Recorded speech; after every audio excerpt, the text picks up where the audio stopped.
commence la soirée? Très bien. Eh bien, bonsoir à tous. J'ai le plaisir de vous accueillir avec Marie Offray et les salariés de l'ADES, donc Corinne et Amandine Dubois, pour cette soirée de restitution des résultats de l'étude sur la mutualisation. Pour information, cette visioconférence sera enregistrée afin de la diffuser pour les personnes qui ne peuvent pas être présentes ce soir. En tout cas, je tenais à tous vous remercier de nous avoir rejoints dans ces conditions. Nous aurions préféré effectivement pouvoir réaliser cette restitution en présentiel. Pour l'ordre de cette restitution, l'ordre du jour, donc on va représenter un petit peu le contexte de l'étude très rapidement.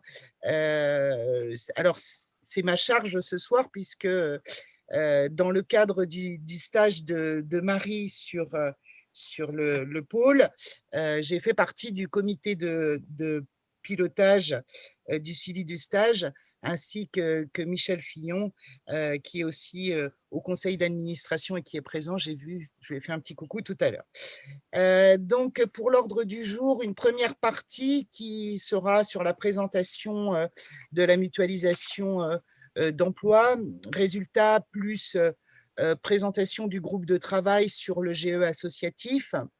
Bien évidemment, à l'issue de cette première partie, un temps de questions, puisque effectivement, l'objectif aussi, c'est de favoriser les échanges. On est toujours dans l'objectif aussi de cette interconnaissance entre nos structures.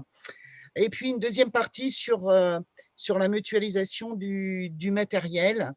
Donc, les résultats plus la présentation de la carte collaborative de mutualisation de matériel. À l'issue de cette deuxième partie, un deuxième temps de questions, et puis aux alentours de 19h20, 19h30, on conclura cette visioconférence. Alors, pour présenter très rapidement le contexte de l'étude, le pôle, donc l'ADES, porte depuis 2018 une action sur l'accompagnement de la montée en compétences des structures employeuses et le développement d'outils au service de la fonction employeur. Divers événements ont été organisés par le pôle, des diagnostics sur les pratiques de gestion RH, de la formation sur la fonction employeur, etc. Et ce qui a permis de révéler que plusieurs structures voyaient un intérêt à la mutualisation d'emploi, de services ou de matériel. L'ensemble de porté bien évidemment le pôle du Centre Bretagne dans la réalisation d'une étude de faisabilité pour un outil de mutualisation entre nos structures de l'économie sociale et solidaire. Du coup, nous avons eu la chance d'accueillir en stage Marie Offray, donc étudiante en Master 2 Gestion des territoires et développement, qui a rejoint l'équipe du pôle pour réaliser cette étude. L'objectif de ce soir est donc de revenir sur ces principaux résultats et les pistes de mutualisation qui ont émané de cette étude. Donc voilà, je vous souhaite une belle visioconférence. Je vous laisse la parole, Marie. Merci Estelle. Alors, donc, je vais juste installer le diaporama. Juste pour vous préciser, donc, pendant que Marie fait sa présentation, on vous invite à utiliser le chat. Si vous avez des questions, on reprendra les questions par la suite. Et puis après, on aura un temps où vous pourrez poser les questions en direct par la visio. Voilà. Donc, on reste attentive au chat aussi. Donc, bonsoir à tous. Donc, on se retrouve pour revenir sur cette étude donc, qui a eu lieu de mai à novembre 2020, donc au pôle économie sociale et solidaire, sur la question de la mutualisation d'emploi et de matériel entre structures de l'économie sociale et solidaire du Centre Bretagne. Donc, pour revenir rapidement sur le territoire qui a été étudié, On était donc sur le périmètre de l'Oudéac Communauté Bretagne Centre, ainsi que du pays de Pontivy, donc qui représentait ensemble le Centre Bretagne. L'économie sociale et solidaire en Centre Bretagne, elle représente 5 900 emplois et ce sont 612 structures qui y sont représentées. Donc, par rapport au paysage de l'économie sociale et solidaire en Centre Bretagne, il est en majeure partie composé d'associations. Donc, ici à 70%, avec en plus sur le pays de Pontivy, on est à 80% d'associations, ce qui est supérieur à la moyenne régionale à 73%. Donc, pour revenir rapidement sur le contexte et le contenu de la mission, donc Estelle, tu es déjà revenue un petit peu sur les éléments forts, mais donc il y avait bien cette mission d'accompagnement du pôle ESS sur la fonction employeur et son rôle également d'accompagner des projets collectifs, qui a donc permis de mener cette étude sur la mutualisation du fait des événements qui avaient été organisés et qui avaient révélé un intérêt donc, au cours de l'année 2018 et 2019 pour la mutualisation d'emploi et de matériel. Mais ici, il était vraiment question d'aller creuser encore davantage ces intérêts auprès des structures du territoire. Donc pour ça, il y a tout d'abord une phase d'état des lieux de l'offre mutualisée sur le territoire. Qu'est-ce qui existe à ce jour auprès des structures de l'économie sociale et solidaire? Ensuite, donc un diagnostic des besoins du territoire. Quelles sont les structures intéressées? Quels sont leurs besoins? Qu'est-ce que ça représente concrètement en termes de volume d'heures? Et enfin, si des besoins émanaient, de proposer donc des pistes d'outils de mutualisation qui pouvaient donc répondre à ces besoins. Donc, pour réaliser cette étude, la méthodologie a été la suivante. Donc, il y avait un comité de suivi qui était chargé de suivre les avancées de l'étude, qui s'est donc réuni une fois par mois pour prendre des grandes décisions sur les résultats qui arrivaient au fur et à mesure. Donc, en amont de mon arrivée en stage, le pôle économie sociale et solidaire avait identifié 45 structures qui pouvaient potentiellement être intéressées par cette étude. Donc, c'était à la fois des personnes ressources, donc c'est-à-dire des personnes qui ont des compétences dans le domaine de la mutualisation, soit parce qu'elles mettent déjà en place un système d'outils de mutualisation d'emploi de matériel, ou du territoire, des élus qui avaient une connaissance notamment de la vie associative sur le territoire. Et également des structures tout simplement qui avaient des besoins en termes d'emploi ou de matériel. Donc effectivement, ce sont 38 entretiens qui ont été réalisés, 14 auprès de personnes ressources et 24 structures avec des potentiels besoins. Donc ces structures avec des potentiels besoins, je les ai rencontrées à l'aide d'un guide d'entretien. Donc les entretiens ont duré en moyenne 1 heure auprès de ces structures. Donc, ce qu'on s'est rendu compte à l'aide des entretiens, c'est qu'on avait réussi à collecter de la matière, des données très intéressantes pour cette étude, mais il y avait une difficulté, c'était que les structures avaient parfois du mal en fait à quantifier leurs besoins, à dire bah voilà, moi j'ai besoin d'un chargé de communication 1 fois par semaine. Donc on s'est dit que ce questionnaire pouvait permettre d'un peu mieux quantifier les besoins de manière plus précise en apportant des échelles de mesure pour vraiment quantifier ces besoins au mieux. Et donc, ce questionnaire, vous voyez, il a été validé en août. Donc, on avait aussi également avancé dans l'étude et c'était aussi l'occasion, grâce à ce questionnaire, de sonder les structures sur des pistes d'outils de mutualisation, d'avoir leurs avis. Donc, par rapport à ce questionnaire, c'est 90% d'associations qui ont répondu et la moitié d'entre elles sont des structures employeuses. Donc, par rapport aux résultats de l'étude, la phase d'état des lieux a permis de mettre en évidence qu'il y avait bien une offre de services qui était existante sur le territoire et qui était jugée satisfaisante de la part des structures, mais qu'il y avait des besoins qui restaient non couverts. Donc, côté emploi, ce qui ressort principalement dans les différentes offres de services qui sont existantes, on a à la fois tous les points d'appui à la vie associative, donc le CAC Sud, la Ligue de l'enseignement, etc., les fédérations, les groupements d'employeurs, les cabinets comptables qui sont présents sur le territoire pour apporter cette offre de service, qui est donc majoritairement ciblée sur la gestion comptable et sociale. Également un volet communication qui est proposé par certains points d'appui à la vie associative, mais c'est vrai que c'est majoritairement sur cette gestion comptable et sociale.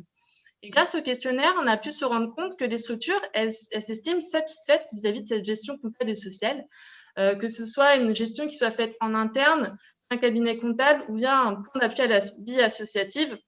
On est sur un score supérieur à 3,8 sur 5 dans la moyenne des notes qui ont été attribuées.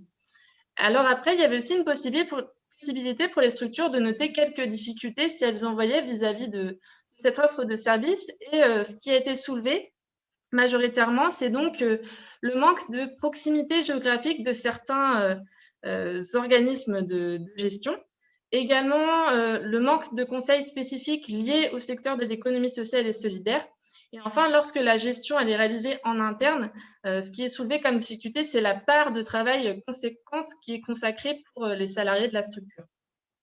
Côté matériel, sur le territoire, c'est principalement des salles ou du matériel événementiel qui peut être mis à disposition. Le matériel événementiel, c'est principalement sur le bassin de Gloudac, notamment le CAC Sud et l'Office de développement culturel du Menet, qui mettent à disposition du matériel de son, projection, lumière aux structures du territoire à des tarifs moindres qu'en temps normal, ce qui permet d'avoir cette offre sur le territoire.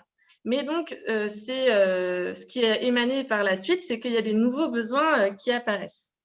Donc, en termes de besoins d'emploi sur le territoire, on se rend compte via le questionnaire que près de la moitié des structures qui ont été interrogées ont des besoins d'emploi au sein de leur structure. Donc, le graphique que vous voyez sur le côté ici permet de mettre en évidence les compétences qui sont recherchées par les différentes structures. Donc, ce qui ressort vraiment fortement, c'est l'aspect communication. Donc, autant sur le volet stratégie, donc c'est-à-dire pouvoir leur apporter la création de plans de communication, de vraiment définir une stratégie au sein de leur structure, et également de la réalisation de supports de communication via des affiches, des flyers, etc., également les sites web. Donc, un aspect fort qui ressort pour la communication. Cette volonté aussi de communiquer, c'est révélateur de besoins en interne au sein de ces structures. C'est à la fois de se rendre plus visible, également le fait qu'il y ait une surcharge souvent de travail qui est présente au sein de ces structures, et que la communication n'est pas forcément du coup l'axe prioritaire du fait des autres compétences qui sont nécessaires au sein des structures. Donc, il y a cette volonté de renforcer cette communication, et pour ça, notamment de faire appel à la mutualisation d'emploi en apportant des nouvelles compétences. Ce qui ressort aussi comme fort besoin, c'est l'animation, le secrétariat et la manutention. Au niveau de l'animation, on est sur de l'animation sportive pour des clubs sportifs, et également l'animation numérique, qui est spécifique à un certain public qui souhaite davantage être sensibilisé à l'utilisation du numérique et aussi à ce potentiel dérive. Donc, au total, l'ensemble de ces besoins, on voit que la communication représente 3,5 équivalents temps plein, l'animation 2 équivalents temps plein, le secrétariat 1 équivalent temps plein et la manutention 1 équivalent temps plein. Par rapport à la manutention, c'est un secteur qui est donc plutôt spécifique aux recycleries qui recherchent des personnes pour pouvoir faire le débarras dans les maisons, notamment de meubles. Donc, au niveau de ces besoins d'emploi, ils sont variables. Ils peuvent à la fois aller d'une demi-journée par mois à 3 jours par semaine. Donc, on voit ici aussi tout l'intérêt de la mutualisation d'emploi du fait de ces besoins qui sont assez restreints et qui ne peuvent pas représenter un équivalent temps plein. Donc, ensuite, par rapport au questionnaire, c'était également l'occasion de poser la question aux structures si leurs besoins étaient similaires à d'autres structures, est-ce qu'elles étaient prêtes à s'engager dans un emploi partagé. On constate que parmi les structures qui ont des besoins d'emploi, 93% d'entre elles sont plutôt favorables à un emploi partagé. Donc, plutôt favorable, ça veut dire que les 3/4 d'entre elles se disent oui, partantes, et le reste est en réflexion sur cet emploi partagé. Dans la continuité, on leur a également demandé de quelle manière ils souhaitaient assurer la gestion de cet emploi partagé, soit à l'aide d'un intermédiaire, c'est-à-dire déléguer la gestion du personnel, ou sans intermédiaire, assurer la gestion du personnel entre elles. Ce qu'on constate, c'est que les 3/4 des interrogés souhaitent déléguer la gestion à un organisme tiers, la gestion du personnel allant du recrutement jusqu'à la gestion de la paye des salariés. Là encore, ça montre aussi l'importance d'un outil de mutualisation d'emploi pour être support dans cet emploi partagé pour les structures. Donc également, comme je disais, le questionnaire il a été réalisé en août. Donc en août, on avait déjà un petit peu avancé sur les pistes d'outils de mutualisation qui pouvaient correspondre aux besoins du territoire. Et on avait notamment creusé la question du groupement d'employeurs associatifs. Mais là, l'enjeu du questionnaire, c'était de savoir est-ce que les structures elles étaient prêtes ou pas à s'engager dans un groupement d'employeurs associatifs. Donc pour rappel, un groupement d'employeurs associatifs, c'est une association qui va réunir un ensemble des associations qui se regroupent pour mutualiser des emplois qu'elles ne pourraient pas embaucher seules du fait des emplois qui représentent des volumes restreints. Et là, le groupement d'employeurs associatifs, sa particularité par rapport au groupement d'employeurs classique, c'est qu'il propose une tarification mise à disposition qui est sans TVA. Donc, finalement, ce qu'on se rend compte par rapport à ce groupement d'employeurs associatifs, c'est que sur une échelle de 0 à 5, les structures se disent plutôt partantes puisqu'on voit le score moyen attribué de 3,55 sur 5. Alors, comme principal avantage à rejoindre un groupement d'employeurs associatifs, c'est vraiment de bénéficier de compétences qu'elles ne pourraient pas avoir sans mutualisation, du fait des besoins qui sont restreints. Et comme principal frein, c'est le fait de ne pas potentiellement avoir la capacité financière à adhérer au dispositif. Donc ça, bien sûr, ce frein, il est étudié, il est encore à étudier par la suite, puisque si un groupement d'employeurs associatifs venait à être mis en œuvre, c'est justement une question qui sera à creuser lors du groupement de travail pour vraiment essayer de s'adapter au mieux aux réalités financières des structures. Ce qui est important aussi de noter dans les freins à rejoindre un groupement d'employeurs associatifs, c'est que finalement, pour une partie des interrogés, ils n'ont aucun frein à adhérer à un groupement d'employeurs associatifs. Donc, juste pour préciser, par rapport au pourcentage que vous voyez ici sur le diaporama, le cumul ne fait pas 100% parce qu'il y a une possibilité de cocher plusieurs réponses. Donc, ça explique pourquoi.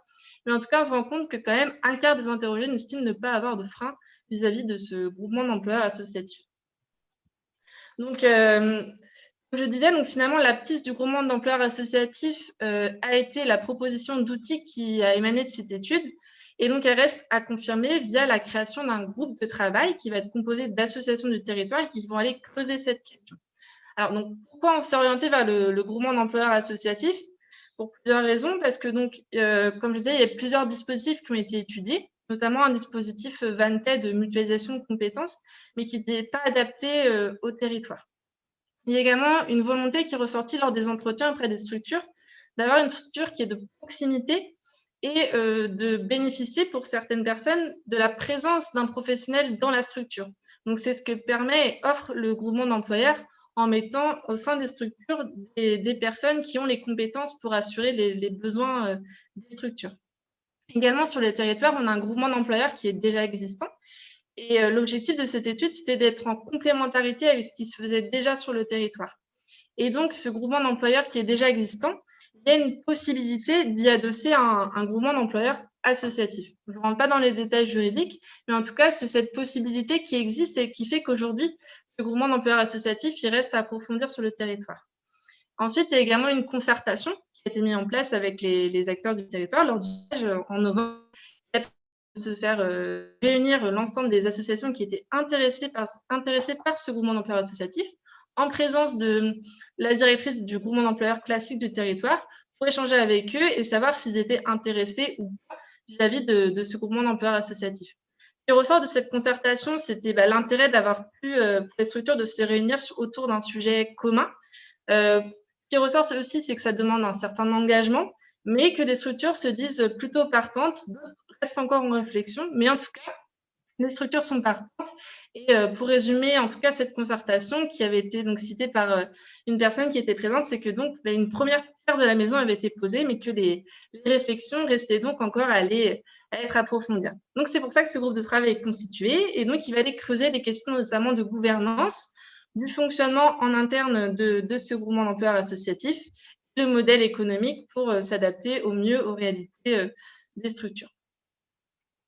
Donc voilà pour cette première partie sur la mutualisation d'emploi. Je voulais également vous montrer ce nuage de mots que j'ai pu réaliser grâce aux entretiens auprès des structures du Centre Bretagne, où je leur ai posé la question en 2-3 mots pour vous, quel était l'intérêt de la mutualisation pour le Centre Bretagne. Et on voit ici donc l'intérêt fort pour développer le réseau de l'économie sociale et solidaire en Centre Bretagne et de dynamiser le Centre Bretagne. Donc voilà, je ne sais pas si vous avez des questions ou des remarques avant qu'on passe à la partie sur la mutualisation de matériel.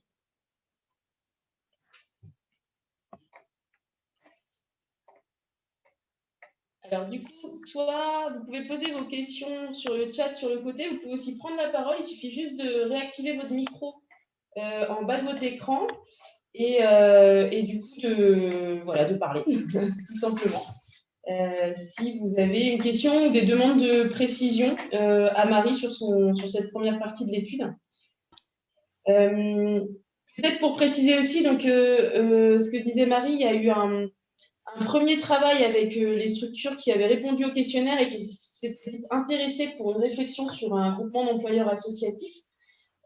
Donc l'idée est de lancer ce groupe de travail à la suite de cette restitution-là, plutôt sur les semaines, mois qui viennent. Bien sûr, ce groupe de travail, il est ouvert, donc il n'y a aucun problème pour le rejoindre si vous le souhaitez, ou si vous connaissez des personnes qui sont intéressées. C'est un groupe de travail ouvert avec l'objectif de rassembler voilà, les personnes qui souhaiteraient approfondir cette question. Et peut-être aussi pour amener un élément de précision, parce que je ne sais pas à quel niveau de connaissance vous pouvez avoir d'un groupement d'employeurs associatifs, mais peut-être pour expliquer la différence significative avec un groupement d'employeurs classique comme les Actis sur le territoire, c'est que c'est un groupement d'employeurs qui permet de ne pas comptabiliser la TVA dans les prestations et donc du coup qui permet un coût moindre notamment pour le secteur associatif. Donc, voilà, c'est un groupement d'employeurs défiscalisé de ce point de vue-là et donc du coup aujourd'hui un des freins qui font que les associations ne se tournent pas vers Actis pour bénéficier d'emplois partagés, c'est justement parce que Actis est soumis à la TVA et donc du coup ça fait voilà, un coût de prestation qui peut être élevé pour le secteur associatif. Il y a une question sur le chat. Comment joindre ce groupe de travail? Eh bien, très simplement en contactant Amandine et moi-même. Du coup, vous pouvez nous envoyer un message à l'ADES et on fera le lien ensuite avec le futur groupe de travail.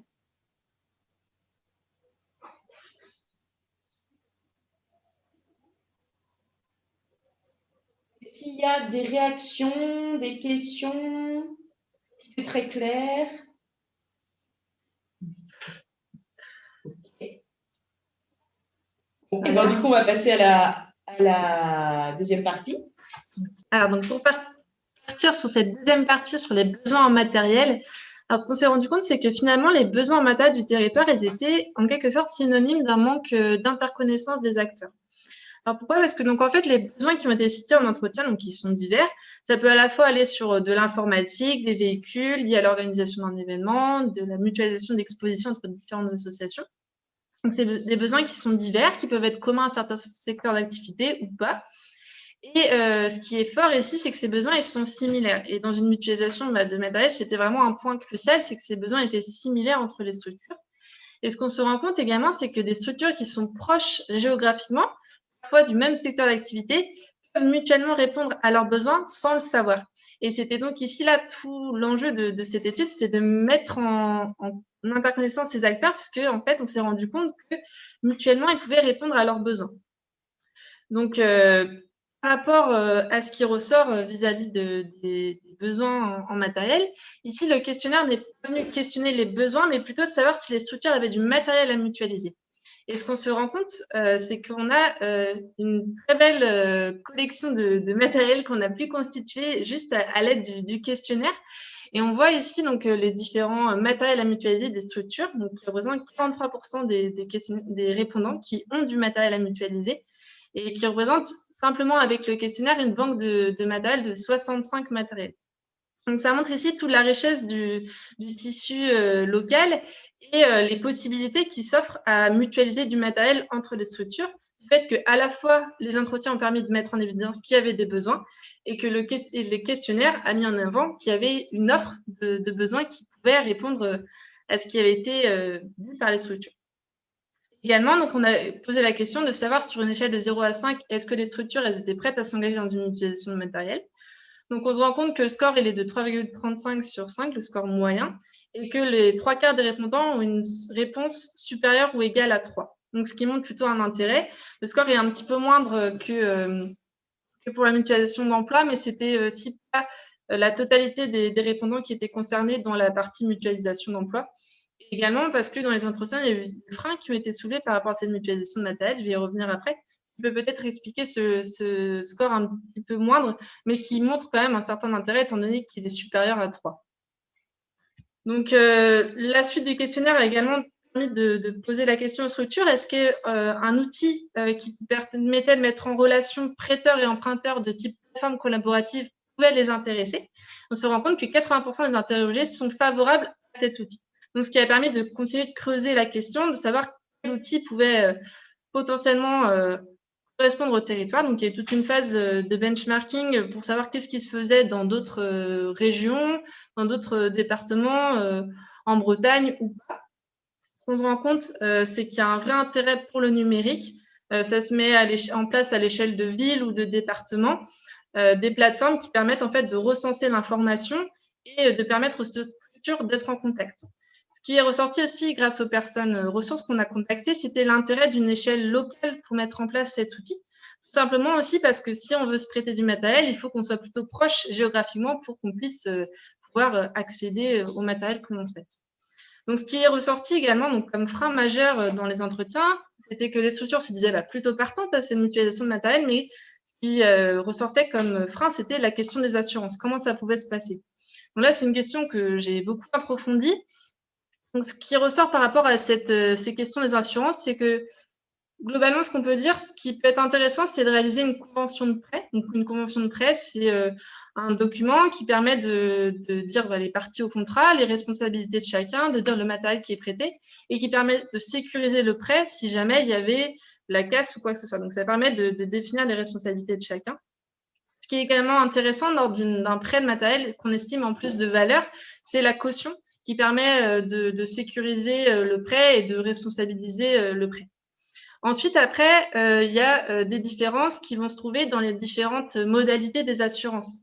Par exemple, je suis assurée chez Allianz, je souhaite emprunter un véhicule ou je souhaite prêter un véhicule. À partir du moment où je veux prêter mon véhicule et qu'il est assuré en tout conducteur, je peux le prêter à n'importe quelle personne. Je suis assurée chez la Maïf, je veux faire la même chose. Je vais pouvoir prêter mon véhicule, mais il va falloir que la personne qui veut emprunter mon véhicule soit aussi assurée temporairement. Donc, tout ça, c'est pour expliquer qu'en fait, en fonction des assurances, il y a des modalités, des responsabilités qui sont différentes. Et que par rapport à ces sujets-là, c'est vrai que ce n'est pas possible de faire une réponse unanime. Le mieux, dans ce cas, c'est de contacter son assurance et de savoir pourquoi on est protégé et pourquoi on peut prêter du matériel. Mais en tout cas, de manière unanime, ce qui est intéressant, c'est la convention de prêt et la caution lorsqu'on souhaite mettre en place une mutualisation de matériel. Donc, par rapport à l'outil de mutualisation qui a émergé face au résultat, c'est donc cette plateforme donc, appelée les bonnes adresses. Donc, c'est une plateforme collaborative de mutualisation de matériel. Alors, pourquoi on s'est orienté vers cette plateforme? Alors, parce que c'était ressorti avec les personnes ressources qu'on avait rencontrées, que c'était important que les structures qui souhaitaient mettre en place les mutualisations soient acteurs de l'outil. Et là, l'idée avec cette plateforme, c'est qu'en tant qu'association, coopérative, etc., vous pouvez donc aller directement renseigner sur le site internet du pôle ESS vos besoins et les matériels que vous pouvez mettre à disposition avec d'autres structures via un contact.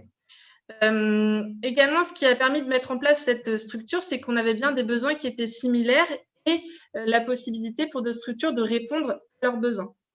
Et également, toute la démarche de benchmarking qui a mis en avant cette volonté du numérique et de l'échelle locale.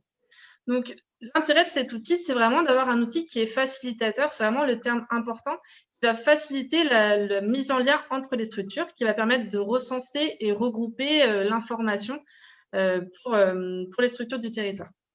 C'est également valoriser les acteurs de l'ESS et leurs ressources qui peuvent mettre à disposition à d'autres structures. Donc ici, vous voyez une prévisualisation que j'avais faite, donc un outil qui est sous forme de carte collaborative. Mais donc là, dans un premier temps, le choix du pôle économie sociale et solidaire, c'est tout d'abord de faire un Excel partagé, tout simplement, où vous pouvez directement aller renseigner sur le site le matériel que vous pouvez mettre à disposition. Et si on voit que cet Excel partagé prend, dans ce cas, on partira sur cette forme de carte collaborative, comme vous voyez ici, à l'échelle du Centre-Bretagne, de manière un peu plus interactive et intuitive pour les structures. Donc, ce que je vous propose, c'est justement d'aller sur le site internet du pôle ESS et vous montrer comment accéder à cette plateforme qui vient d'être mise en œuvre aujourd'hui, même par Amandine, sur le site du pôle ESS. Donc ici, on est sur le site du pôle ESS. Donc, dans l'onglet « Les bonnes adresses »,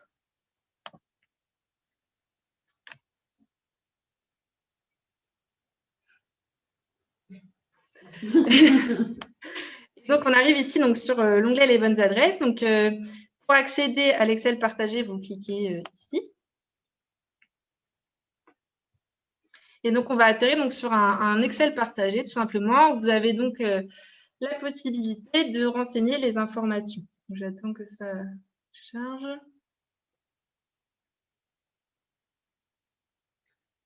Donc, voilà. Donc, en fait, il va y avoir des filtres qui vont permettre de renseigner la catégorie, le matériel, une description, comment quelles modalités on renseigne par rapport au prêt, et puis le contact de la structure pour pouvoir la contacter par la suite pour les structures qui souhaiteraient emprunter du matériel.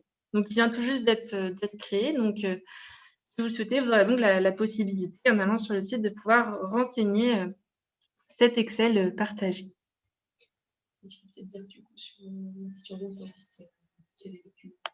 Et donc, justement, ouais. En dessous donc, de l'onglet « Les bonnes adresses » sur le site internet, vous avez ici les informations qui vous disent à quoi ça sert, pour qui c'est, comment ça marche, et puis les petites informations, notamment que je vous ai expliquées sur la partie assurance, prêt, caution, comment s'y prendre pour mettre en œuvre cette mutualisation. Donc voilà pour cette partie sur la mutualisation de matériel. Je ne sais pas également si vous avez des questions ou des remarques sur ce que j'ai pu vous exposer.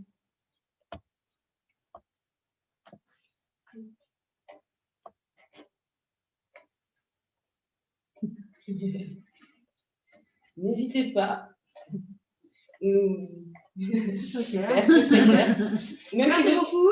N'hésitez pas à partager aussi vos retours ou vos ressentis par rapport à ces deux sujets, au-delà de l'information, enfin là d'information entre guillemets que Marie aussi retransmet, et puis des deux pistes du coup sur lesquelles cela a amené. Donc voilà, un groupe de travail, et puis cet outil, alors avec l'idée que ça puisse évoluer, mais c'est les conseils aussi qui nous ont été prodigués d'avoir déjà un outil, un peu d'expérimentation sous format Excel, avant de partir sur le cadre collaboratif plus approfondi, pour déjà qu'il y ait on puisse initier une dynamique sur le territoire sur cet aspect-là.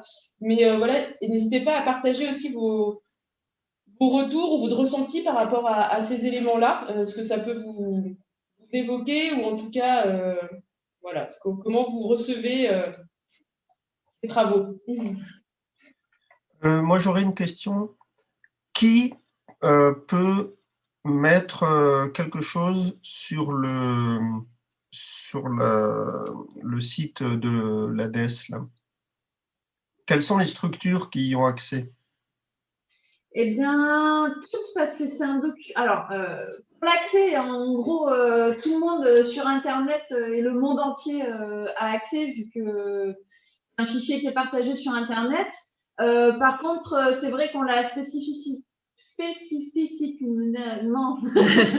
accès pour les structures de l'ESS, donc qui sont reconnues de l'économie sociale et solidaire, associations, SCOP, mutuelles, etc.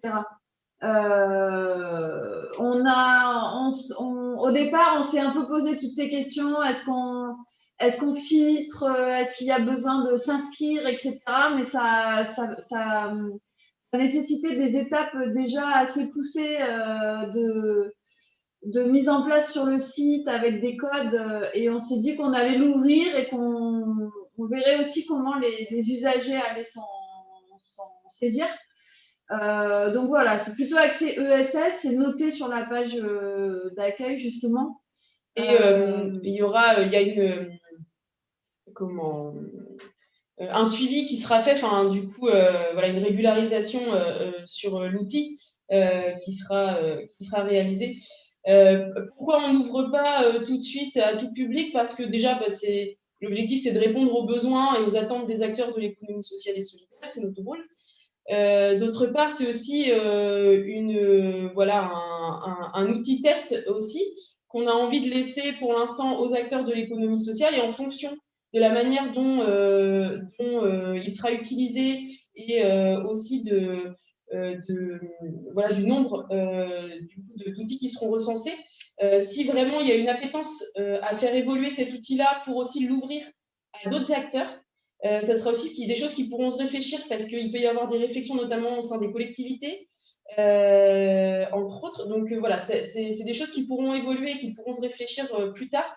Mais dans un premier temps et dans cette phase expérimentale, on préfère du coup que ce soit plutôt à destination des acteurs de l'économie sociale et solidaire du centre-Bretagne, enfin du territoire que couvre le pôle, à savoir les 3 communautés de communes, Loudéac Communauté, Pontivy Communauté, Centre-Morbihan Communauté, enfin le pays de Pontivy et le pays de Loudéac. Voilà. Donc c'est un peu le choix qui a été fait par le groupe de travail de suivi au sein de l'ADES.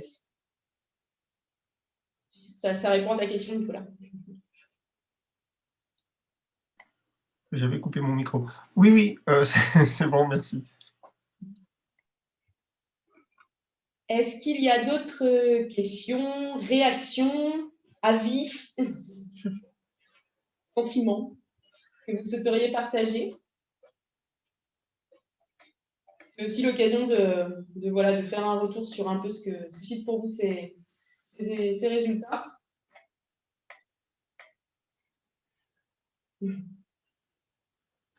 Ok. Bien, vous avez l'air enthousiaste. On espère que vous utiliserez d'une part cet outil-là qui va nous, en fait, qui est pour l'instant sur la base d'un fichier partagé, mais si on sent qu'il y a un engouement extraordinaire en Centre-Bretagne, on verra pour transformer ça en format carte, qui est visuellement, c'est sûr, un peu plus sympathique à regarder, mais qui là encore nécessite du temps de mise en place et puis des compétences aussi techniques qu'on n'a pas dans le pôle. Donc voilà, ça nécessite un peu plus de travail. Et d'une part, pour le groupement d'employeurs associatifs, il ne faut vraiment pas hésiter à nous contacter si vous souhaitez en faire partie. Je pense que la première réunion aura lieu d'ici peu. Donc voilà. On reste dans tous les cas disponible par mail, téléphone, pigeon voyageur, voilà, comme c'est le mieux. Et si vous avez encore des choses à dire maintenant, c'est le moment. Il y a une main qui se met devant une caméra. Non, c'est peut-être plus pour... Oui, Françoise, à Pontivy, vous dire que l'absence de réaction n'est pas liée ni au désintérêt, au contraire. C'est juste qu'il faut qu'on ait un peu le temps de s'approprier tout ça, hein, parce qu'entre le temps où on a été contacté pour participer à l'enquête, etc., et maintenant, il s'est passé beaucoup de choses et on n'a pas forcément les neurones, en tout cas, je n'ai pas les neurones disponibles pour faire plus que écouter, voir où vous en êtes, vous remercier de tout ce travail de fond dont on a vraiment besoin, chacune des associations adhérentes de l'ESS, mais aussi le territoire. Mais voilà, ça demande un peu de temps d'adaptation et de voir comment on peut être plus utile et le plus réactif dans la réaction pour pas qu'à notre petit niveau d'association, un peu comme quand on avait mis en place le projet culturel de territoire avec Miltam, le premier travail, ça avait été justement de passer d'une vision du travail de l'agenda culturel partagé, où du coup chacun voulait juste sa petite case, vous voyez ce que je veux dire, et répondre à ses propres questions, à une culture de vraiment une dynamique participative. Et c'est ça que vous mettez en place au niveau de la mutualisation, c'est cette conscience de progresser ensemble, de s'outiller ensemble. Et ça, je trouve que c'est vraiment riche. Après, il faut du temps, quoi. Ça demande du temps. Et on n'est pas tous, toutes les associations, vous avez parlé d'une majorité d'associations employeurs. Moi, je préside une association qui n'a jamais franchi ce cap. On a eu des stagiaires, un service civique qui est maintenant maire de Rouen, donc on en est très fiers, évidemment. Mais passer le cap de la création d'emplois, où quand on n'a pas ni les neurones pour ça, ni les finances, ça fait peur un petit peu, quoi. Donc, votre travail, il est là aussi pour nous rassurer, pour nous dire, il faut y passer le temps qu'il faut, mais ce n'est pas inaccessible, quoi. Voilà. Merci Françoise. Il y a une question sur le chat. Pourquoi n'y a-t-il pas eu le même fichier pour la mutualisation des ressources humaines? Parce que c'est pas le même biais, en fait. Mutualiser des ressources humaines, ça nécessite un accompagnement au niveau du social, ne serait-ce que pour l'embauche, la gestion des fiches de paie et la mutualisation d'emploi aussi. Ça veut dire qu'il faut, en fait, un même salarié va avoir plusieurs missions. L'employeur c'est le groupement d'employeurs associatifs. Mais donc, l'idée, c'est de pérenniser des emplois, de créer des emplois sur du long terme. Et donc, quand un salarié va travailler au sein d'un GEA, il va avoir plusieurs structures dans lesquelles il ou elle naviguer. Et donc, ça demande, on a besoin d'une structure qui gère en fait la partie sociale, ressources humaines, gestion des missions avec les structures. Et donc, on n'est pas du tout sur le même champ qu'un partage de compétences et de salariés, en fait. On est vraiment parti sur le principe que le besoin sur le territoire, c'était plutôt un groupement d'employeurs associatifs. Et je laisse Marie et Corinne compléter aux besoins. Non, et puis en fait, ce travail de recensement a été fait via notamment les entretiens qualitatifs que Marie a pu réaliser et le questionnaire. Et du coup, c'est cette de travail-là qui nous a permis de confirmer déjà qu'il y avait un besoin qui était un ressenti, mais voilà, l'objectif de cette étude était vraiment de confirmer le besoin. Et donc maintenant, voilà, l'idée est plutôt de travailler à cet groupement d'employeurs associatifs pour pouvoir y répondre et après, du coup, développer des emplois et pouvoir répondre aux besoins. Donc, l'idée n'est pas forcément de partager les besoins des structures avec le nom des structures et qui a besoin de quoi, parce qu'il n'y a pas d'intérêt à rendre ça, à partager ça sur un fichier en ligne. Voilà. Et puis, par contre, pour le côté mutualisation de matériel, ce qui était important pour nous aussi, ce qu'on a senti, c'est que dans l'étude de Marie, en fait, ce qui est ressorti, c'est qu'il y avait surtout un manque de connaissances. Il y avait des structures qui avaient des besoins et des structures qui avaient les ressources en termes de matériel, qui étaient proches, parfois sur une même commune, mais qui ne se connaissaient pas entre eux. Je parle par exemple d'une structure qui a un minibus et l'autre structure qui aurait besoin de ce minibus. Et en fait, jamais elles ont pensé à échanger et à se dire, bah tiens, moi je ne l'utilise pas tout le temps. Du coup, on pourrait voilà, le mettre à disposition à tel moment pour votre structure parce que vous en avez besoin, ou tel matériel de vidéoprojection, ou enfin voilà.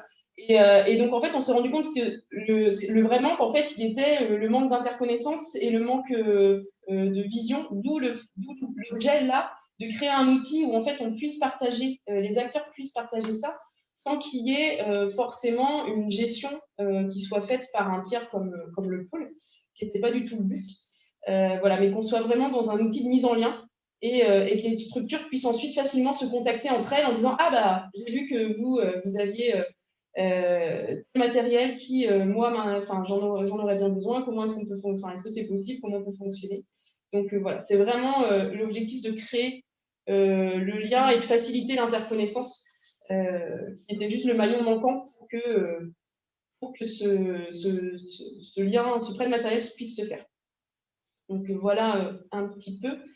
Et puis en réaction peut-être à ce que tu disais, Françoise, bien sûr, ouais, l'idée, en fait, on devait faire la restitution de Marie en novembre, à la suite de la fin de son stage, puisque Marie a terminé son stage fin mi-novembre.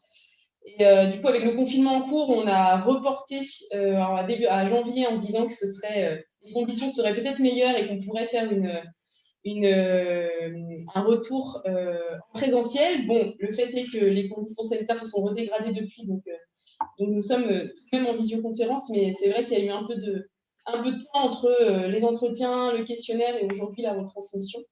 Donc voilà, on s'en excuse aussi. Et bien sûr, il ne faudra pas hésiter à revenir vers le pôle plus tard aussi, une fois que vous aurez un peu digéré tout ça et que vous aurez envie d'approfondir ou en tout cas de rejoindre notamment le groupe de travail au groupement d'employeurs, où voilà, besoin d'informations aussi complémentaires sur les données qui ont été transmises ce soir.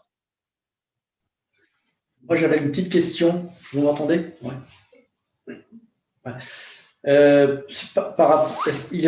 Tout d'abord, bravo pour le travail fait, parce que c'est quand même pas mal. C'est quand même bien fait. Moi, j'avais juste une petite question sur les ressources humaines. À aucun moment, il y a eu éventuellement l'idée de se dire peut-être qu'on a des experts un peu dans nos structures et qu'on pourrait mettre à disposition sur quelques journées, par exemple, sur telle ou telle structure par rapport à telle ou telle problématique. Non, ça n'a pas été abordé parce que quand vous abordez les ressources humaines, vous parlez de salariés mis à disposition, etc. Mais on pourrait peut-être aussi s'appuyer sur les compétences que chacun et chacune peut avoir dans ces structures, sur tel ou tel sujet, telle et telle expertise, sur tel ou tel point, et de se mettre à disposition sur quelques jours ou quelques heures dans telle ou telle structure de l'ESS, par exemple. Bah, ça ressemblait beaucoup justement au dispositif Vantel qui avait étudié aussi donc la place qui permet en fait que les structures puissent dire bah moi je peux mettre quelques heures de mon temps pour mutualiser, pour je sais pas une compétence en communication comme on disait, et de l'autre une structure qui dit bah moi j'ai besoin de quelques heures de ce temps en communication. En fait, ce qui est sorti, c'est qu'il y avait une surcharge de travail qui était présente dans la quasi-totalité des structures que j'ai rencontrées, et que donc en fait il y avait principalement des structures qui étaient demandeuses de compétences, mais très peu de structures offreuses dans le sens inverse. Donc c'est pour ça que cette possibilité-là, on l'a plutôt mis de côté du fait de ce qui ressortait dans les entretiens sur ce point-là. J'avais un deuxième point. Oui. Ouais, je suis toujours. J'ai pas vu beaucoup sur du coup l'échange de bureaux, de local. C'est pas ressorti beaucoup du coup dans les réponses que vous avez pu avoir. Non. Oui, bah ça faisait partie quand je regarde les données. C'est vrai que la partie locale, il y avait moins de local à mutualiser de la part des structures. On était sur 3 locales, pour vous dire concrètement ce que ça représentait. Donc, mais il y a quand même des structures qui peuvent le faire. Sur cette question-là, c'est peut-être aussi qu'il y a des choses qui vont évoluer dans les besoins et dans les offres qu'il pourrait y avoir. Je pense notamment à l'actualité. Quand l'étude a réalisé, on n'était pas tant sur des problématiques de lieux aussi pour se réunir, des mises à disposition de salles ou d'espaces pour pouvoir réaliser des réunions. Notamment dans le contexte actuel, c'est peut-être des choses qui vont aussi arriver, qui n'étaient pas forcément présentes quand Marie a réalisé son étude l'été dernier. Oui, là on s'est rendu compte sur les quelques mois la difficulté à avoir des locaux, quoi. C'était effectivement très problématique. Donc bien sûr, du coup, en fait, c'est aussi l'intérêt de cet outil en ligne, c'est qu'il n'est pas figé et que, en fait, s'il y a justement des nouveaux besoins qui émergent ou en tout cas des nouvelles offres de matériel, du coup, c'est tout à fait possible de l'indiquer parce que du coup, il y a déjà des items qui sont pré-remplis, mais il est tout à fait possible d'en ajouter. Et donc, voilà. Donc, ça va permettre aussi ça, c'est que c'est un outil qui évolue avec les besoins en fonction des périodes dans lesquelles on se trouve. Oui, c'est ce qui est ressorti aussi dans les conclusions de l'étude, c'est de se dire que cette étude-là, elle a été faite à un moment donné et que c'est aussi tout l'intérêt de cette plateforme, c'est de dire elle va évoluer aussi avec les besoins et dans le temps avec les structures. Moi, l'étude que j'ai faite, c'était de mai à novembre et que c'était une image, mais finalement, on se rend compte grâce à cette plateforme qu'on peut aller plus loin et être dans la continuité des besoins qui vont émerger au fur et à mesure sur le territoire. Peut-être aussi, en fait, quand l'étude a été programmée, on y a réfléchi au sein de l'ADES Centre-Bretagne, et là, Michel et Estelle, si vous voulez aussi le redire, mais on était plutôt sur la question de la mutualisation d'emploi. La mutualisation de matériel, ce n'était pas forcément quelque chose qu'on avait en tête. On avait dit à Marie de traiter la question de la mutualisation dans son ensemble. On avait plutôt l'entrée mutualisation d'emploi, mais qu'on voulait qu'elle observe tous les domaines de mutualisation possibles.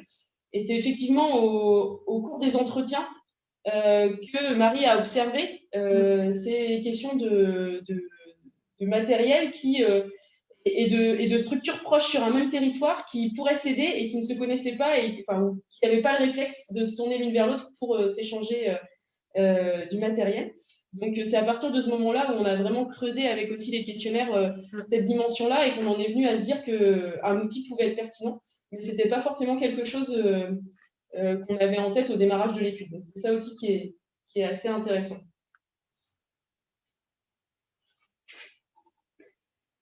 Pour répondre à la question sur la publication du rapport, donc on va publier sur Internet une synthèse, en tout cas, du travail de Marie. Sur notre site Internet, on va le faire suivre sur les réseaux sociaux.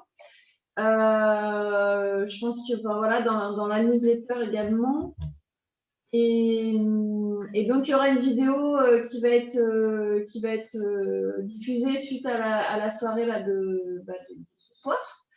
Donc voilà, il y aura à disposition de la documentation sur tout le travail qui a été effectué, parce que mine de rien, il y a de la matière, quoi. Il y a quand même il y a un gros boulot qui a été fait par Marie, et on n'a pas envie que ça reste dans les tiroirs de l'ADES, enfin, les tiroirs virtuels de l'ADES. Et donc, ce sera retransmis sur le site. Donc, voilà, on va réfléchir à la manière de le faire pour que ce soit le plus efficace possible, mais c'est prévu.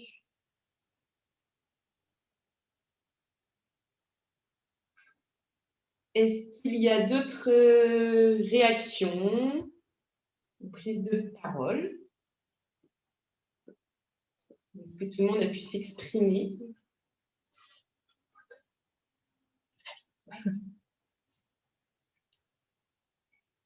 Alors, est-ce que ça serait possible à tout le monde d'allumer sa caméra, juste qu'on immortalise à défaut de pouvoir ce moment merveilleux, histoire de garder une trace, étant donné que le distanciel et les visioconférences nous obligent à faire différemment. Oui, bonsoir. Vous m'entendez, s'il vous plaît, vous m'entendez? Oui. Du coup, d'après ce que j'ai compris, en fait, comme c'est plutôt les besoins en matériel qui sont apparus beaucoup, il y a eu plus, enfin, c'est là où ça a beaucoup bougé, et qu'il fallait en réalité aller dans le sens de toute ressource qu'on peut mutualiser, à savoir technique, financière, humaine et compagnie. Le plus gros du boulot, vous vous êtes arrêté en fait sur l'aspect matériel beaucoup plus. Est-ce qu'il y a moyen de reconduire ça? Enfin, je sais que pour vous, ça a été un stage et des choses comme ça. Vous avez déjà offert beaucoup de temps, de mai à novembre. Je pense que ça n'a pas dû être quand même une sinécure. Mais peut-être que le pôle OSS va proposer à d'autres personnes comme vous de continuer de creuser réellement les autres aspects, quoi. Merci.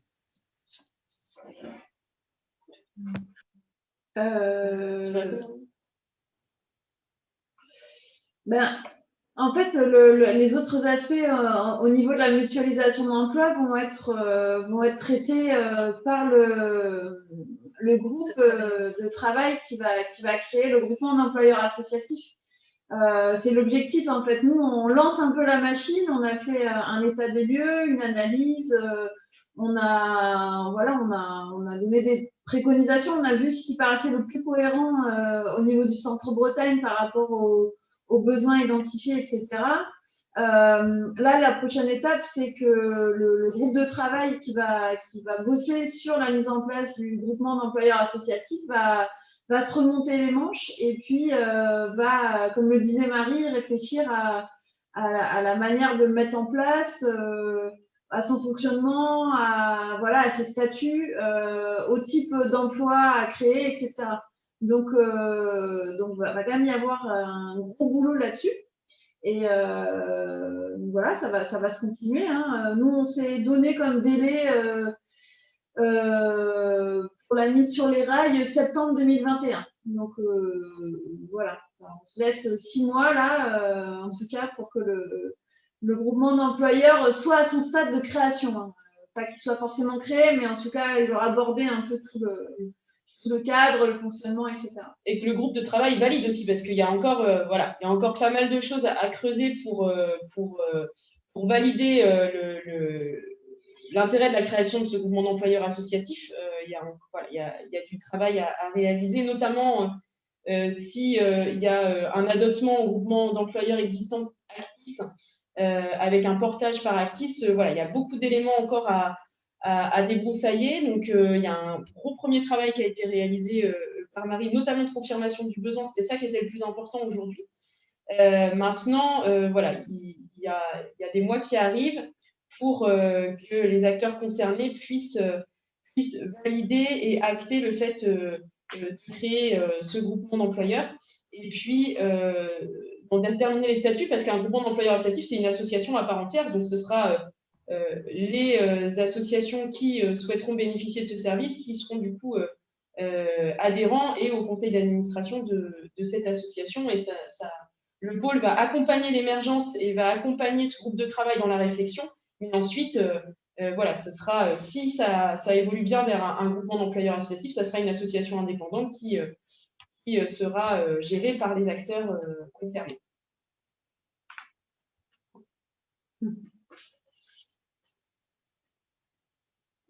Bon, on a pris une super photo de tout le monde. Merci pour vos caméras allumées. Et puis, si vous n'êtes pas sur votre bon profil, comme j'ai une vidéo en entier, je pourrais faire des montages et tout ça. Donc, ça risque de me prendre un peu de temps. Même. Eh bien, il est 19h, du coup, est-ce qu'il y a un souhait d'une dernière prise de parole, ou sinon, Estelle, on va te redonner la parole pour conclure. Bien, je suis là, je viens juste d'allumer mon micro.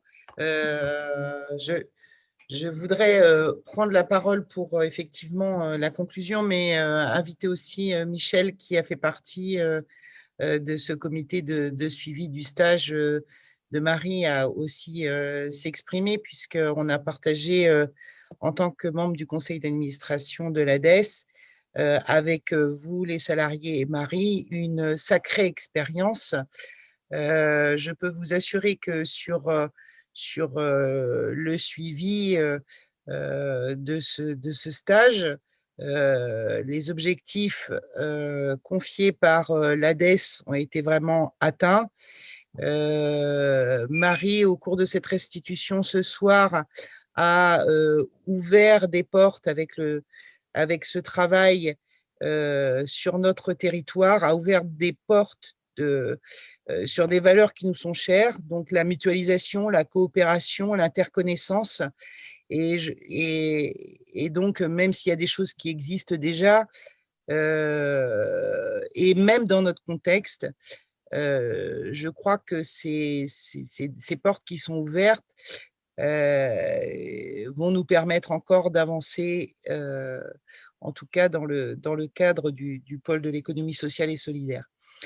Voilà, j'ai envie de remercier Marie pour son travail et lui souhaiter, puisque c'est quand même sa soirée de restitution, et souhaiter un bel avenir dans ses projets professionnels. Et puis aussi que ça nous porte plein de bonheur pour cette nouvelle année 2021 dans ce projet de mutualisation des emplois. Voilà. Merci. Je peux donner la parole à Michel aussi, qui a été mon compagnon de route pour ce comité de pilotage. Michel, tu nous entends? Si tu nous entends, frappe 3 fois. Tu peux activer ton micro, parce que sinon on ne t'entendra pas. Bien. Peut-être tu peux les activer. Je lui proposé de réactiver, mais il est peut-être allé faire autre chose. Hein. Ça m'étonnerait. Des fois, dans les visios, il y a des gens, ils le lancent et puis après, ils vont faire à manger. Ça arrive. Non, bon, et ben, du coup, je pense que Michel a un souci au niveau du son. Donc et ben, merci à tous pour votre participation et votre présence. Donc voilà, du coup, il y aura des comptes rendus et puis cette vidéo qui a été enregistrée, qui sera donc retravaillée et puis retransmise aussi.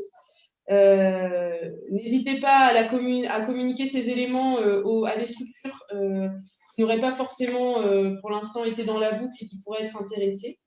Et puis n'hésitez pas à revenir aussi vers Amandine et moi-même si besoin de plus d'éléments ou l'envie de rejoindre les dynamiques en cours. Et puis merci à Marie, comme le disait Estelle, énormément pour son travail. On va essayer de mener à bien toutes ces belles choses qu'elle a fait émerger et puis continuer le travail avec l'ensemble des acteurs de l'économie sociale et solidaire. Donc, on vous souhaite une bonne soirée à tous et puis au plaisir de vous retrouver prochainement.